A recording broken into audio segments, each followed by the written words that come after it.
Good morning, everyone.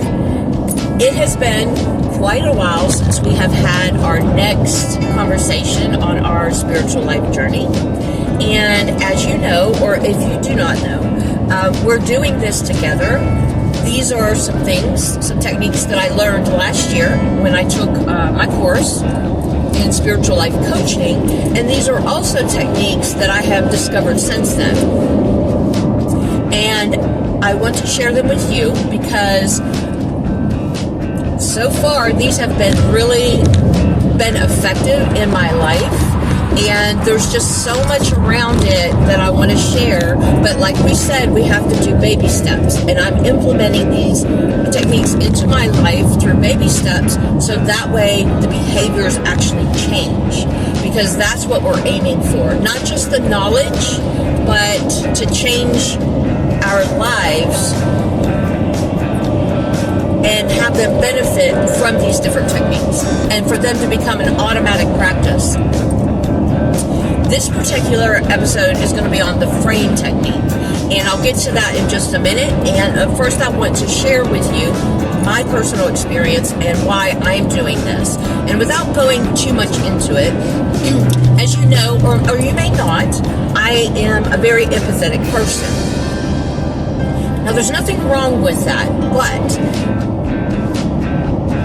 major empathy is a trauma response. It's something that you've learned through whatever it is, okay?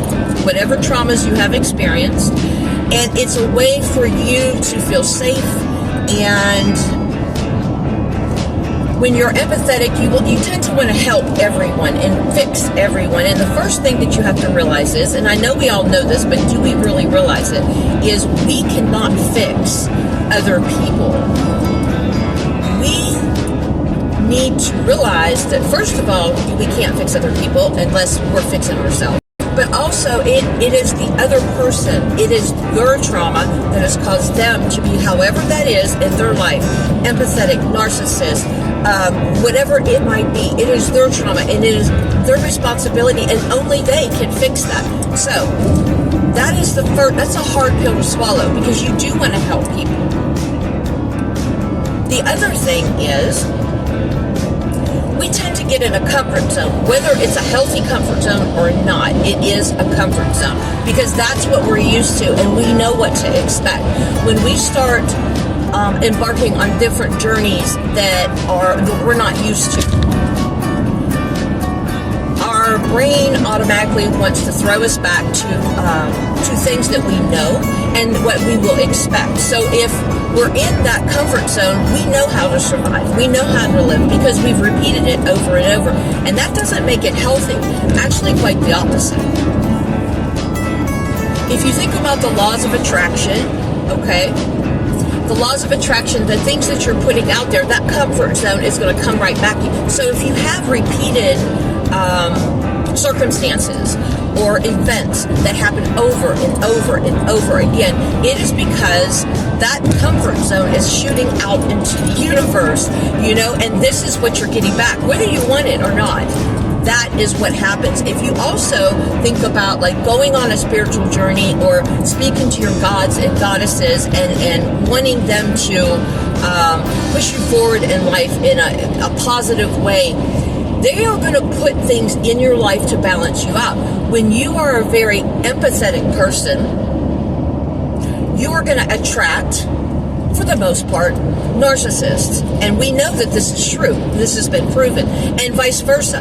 Narcissists are attracted to empaths. And it's because the universe, the gods, the goddesses are trying to balance this out. Because, in a healthy way, you have a perfect balance of, taking care of yourself versus being empathetic to other people. And so the universe is trying to balance you out by putting these circumstances in your life. And by the way, disclaimer, okay, not all of my relationships, events, circumstances have been negative, okay?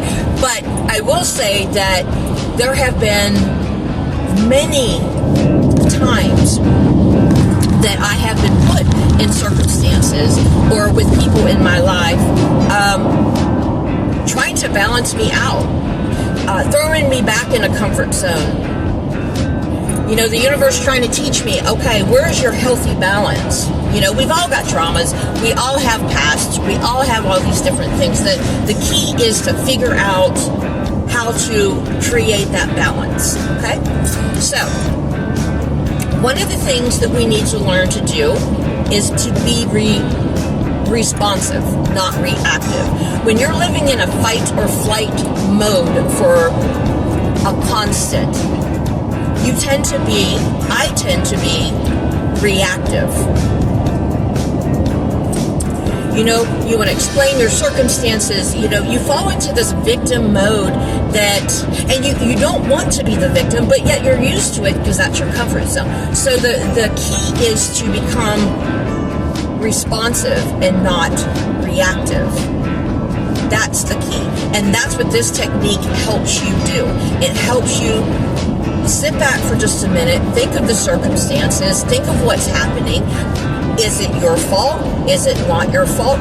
Really doesn't matter either way, okay? The fact is you're in that circumstance and you need to figure out how to remove yourself from it in a healthy way and learn something from it, so important, in a healthy way. This technique is the beginning of that, and this is something I've just started putting into my life a few weeks, and so far it has been amazing in the way it's made me feel. It's called the frame technique. The frame technique actually teaches you, and this is great for empathetic people. This is amazing, okay? It's not easy at first. It's not even easy. You're going to have circumstances put before you. It's just the way the universe works. So this is an ongoing process. The key is to get it so into your behavior that it is an automatic reaction. Your body, your mind, your heart just automatically does it. At first, you're constant. I'm still in that stage where you're constantly reminding yourself, okay, how do I react? Or how do I respond? I'm sorry, not react. How do I respond? Okay, so I want you to practice this with a candle. And here's where the magic comes in, okay? You connect with the energy. We know that magic is the use or the transformation of energy to change circumstances or things to benefit our life or others' lives. It's an actual change of energy. That's magic, right? Connect energetically to a candle that's sitting in front of you. Connect completely. Feel the energy from that candle. And as it's being practitioners of magic, we know how to do that. Connect energetically to the candle. And then, once you feel the absorption of that energy and that connection, begin to withdraw back your energy. Some people will find this easier. Some people will find this harder, okay? Sometimes it's easy with the candle. I had no problems with the candle. My struggle notice I said was with people, doing this with people. But don't start with people, start with this candle. Connect energetically to the candle and then start to withdraw, kind of like you would see a bubble or a cell dividing. You know how it kind of pulls apart? You're pulling your energy apart from that candle. So now you have two separate bubbles, essentially, two cells that are separate. And what I was taught was use like the binary code, because that's kind of what everything is in our matrix, and whatever you want to call it. That bubble becomes a 0 and you become a 1. And now you are completely disconnected from that energy. When you do that, feel your energy from the top of your head, fill your body up. Down through your neck, into your shoulders, into your arms and hands, through your torso, to your core, through your legs, and down into your feet. And actually feel that energy fill your body up. You are now completely 1. And that candle is 0. And feel that disconnection. It can't affect you. When you feel solid in your frame, reconnect to that candle. And do this exercise over and over. If you even just do it for 3 minutes in the morning, 3 minutes in the evening, you will start to feel that connection and disconnection. After practicing this, then you go out into public and practice this with people. Maybe situations, crowds. Go to Walmart. I used to not like going to Walmart. I don't mind it right now, and I've only been doing this for a few weeks. And yes, sometimes it's a little harder, but that's all part of the journey, right? If it was easy, we would have been doing it a long time ago. Practice this with situations, okay? A situation comes up that's uncomfortable or negative. That situation is a 0 and you are a 1. Feel being solid in your frame. And like I said, look, you cannot control what other people do to you. You cannot control that, or what other people say, or what other people, the way they act. You can't control that. You absolutely can't. Doesn't matter what you do. Doesn't matter how nice you are. Doesn't matter if you want to make them feel like, none of that matters, because they have their own traumas that they have to deal with and overcome. And that's a them issue, not a you issue. What you can control with practice is how you respond to their behavior. If you give somebody, if someone makes you feel crazy, or somebody makes you cry, or somebody makes you feel like a lesser person, you are actually giving them, and we know this, the power over you. They actually have that power, and people may do it subconsciously, because that's what they're used to doing, is having control, or they may do it purposely, because that's what they do, and that is their comfort zone. I hope this makes sense. So this is what I want us to do, okay? For the next couple months, we are going to practice this frame technique and see how it works for you. And I'm not saying it's a perfect system. I'm not. But what I am saying is that the more we do it, the more it becomes a habit. And then eventually, just like anything else, breathing,